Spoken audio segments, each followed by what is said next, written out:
תהילת אדוני ידבר פיו, יברך כל בשר, שם קודשו לעולם ועד. אנחנו נברך יחד, מעתה ועד עולם, הללויה.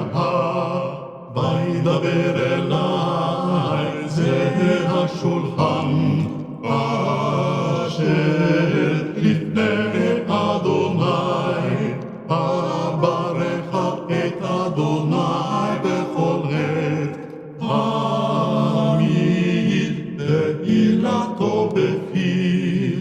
סוף דבר הכל נשמע, את האלוהים ירא, ואת מצוותיו שמור.